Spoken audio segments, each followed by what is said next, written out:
Hi, I've got a little mini book haul for a change because my husband thought I needed a bit of cheering up, so he decided to surprise me with some books. So I've got 4 books now that I've got to fit in with my reading schedule to put on my my list, and they're all books that I've never come across.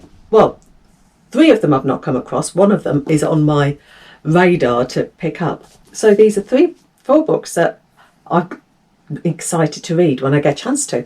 First one is Sarah Morgan, The Summer Seekers, and according to the blurb, Kathleen is 80 years old, and after a run-in with an intruder, her daughter wants her to move into a residential home, but she's having none of it. She wants adventure instead. You've got Lisa, who's drowning under the daily stress of family life, and the last thing she needs is her mother jetting off on a wild holiday, making Lisa dream of a solo break on her own. And then you've got Martha, who's having a quarter-life crisis, unemployed, unloved and uninspired, and she can't get her life together. But she knows something must change. So when Martha sees Kathleen's advert for a driver and companion to take an epic road trip across America, she decides this job might be the answer to her prayers.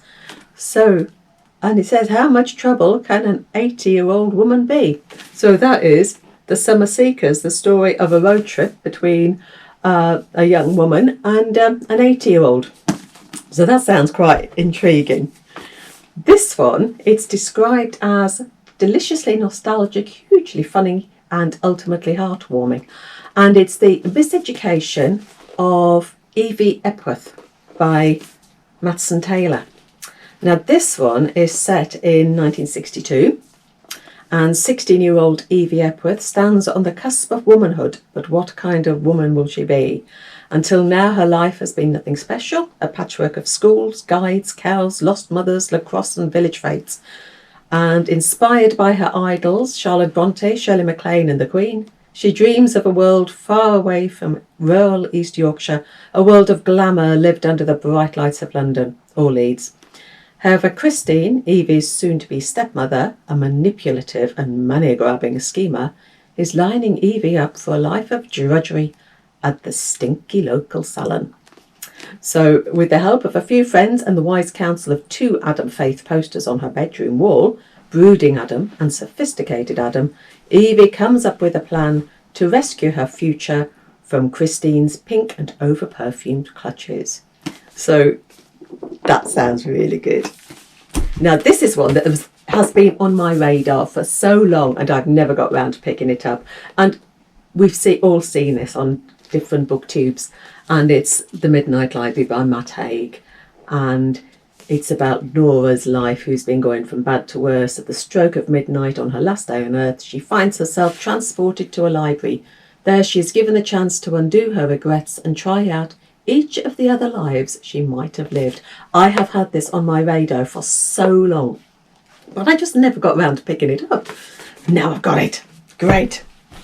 And the final one is All the Lonely People by Mike Gale. And this one described as heartwarming and uplifting. And it is, in a phone call to his daughter in Australia, widower Hubert Bird paints a picture of the perfect retirement packed with fun and friendship. But Hubert is lying. Something has made him turn his back on people, and he hardly sees a soul.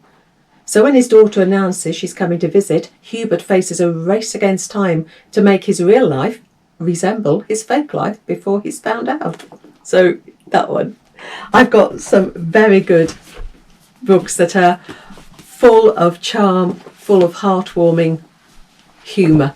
So I can't wait to get round to reading those sometime. And then I've got the Matt Haig one as well. So that is my little mini book haul. I'll let you know when I get these read. So happy reading. Take care. Bye.